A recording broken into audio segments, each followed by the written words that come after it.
Now, the star-belly Sneetches had bellies with stars. The plain-belly Sneetches had none upon theirs.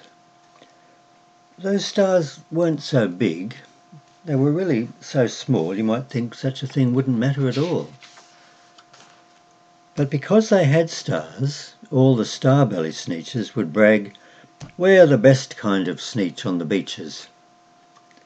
With their snoots in the air they would sniff and they'd snort, "Puh! We'll have nothing to do with the plain-belly sort."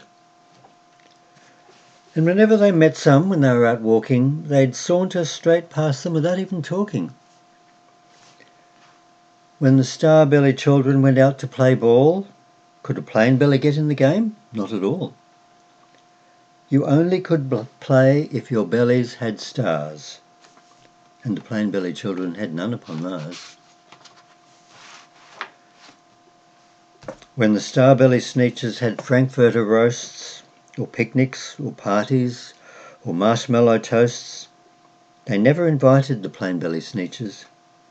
They left them out cold in the dark of the beaches. They kept them away, never let them come near. And that's how they treated them year after year.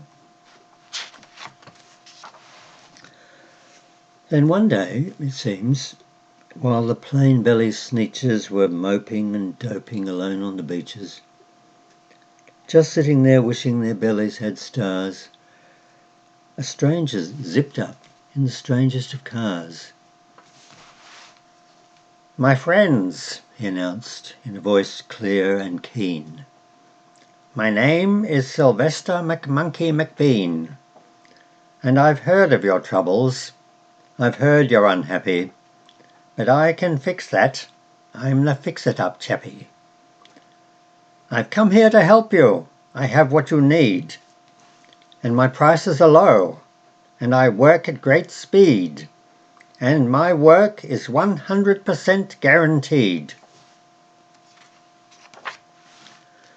Then, quickly, Sylvester McMonkey McBean put together a very peculiar machine, and he said, "You want stars like a star-belly Sneetch? My friends, you can have them for $3 each. Just pay me your money and hop right aboard." So they clambered inside. Then the big machine roared, and it clonked and it bonked, and it jerked and it burked, and it bopped them about, but the thing really worked. When the plain-belly Sneetches popped out, they had stars. They actually did. They had stars upon those. Then they yelled at the ones who had stars at the start, "We're exactly like you. You can't tell us apart. We're all just the same now, you snooty old smarties, and now we can go to your frankfurter parties." "Good grief," groaned the ones who had stars at the start. "We're still the best Sneetches, and they are the worst. But now, how in the world will we know?" They all frowned. "If which kind is what, or the other way round?" Then up came McBean with a very sly wink, and he said, "Things are not quite as bad as you think. So you don't know who's who. That is perfectly true. But come with me, friends. Do you know what I'll do? I'll make you again the best Sneetches on beaches, and all it will cost you is $10 eaches." "Belly stars are no longer in style," said McBean.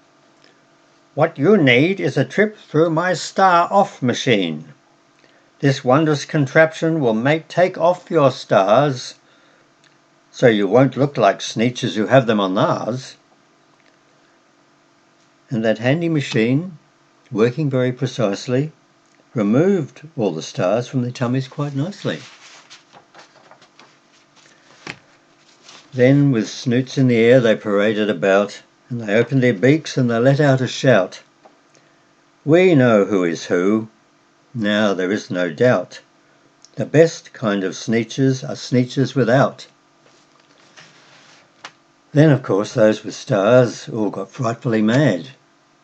To be wearing a star now was frightfully bad. Then, of course, old Sylvester McMonkey McBean invited them into his star-off machine. Then, of course, from then on, as you probably guess, things really got into a horrible mess. All the rest of that day on those wild, screaming beaches, the fix-it-up chappie kept fixing up Sneetches.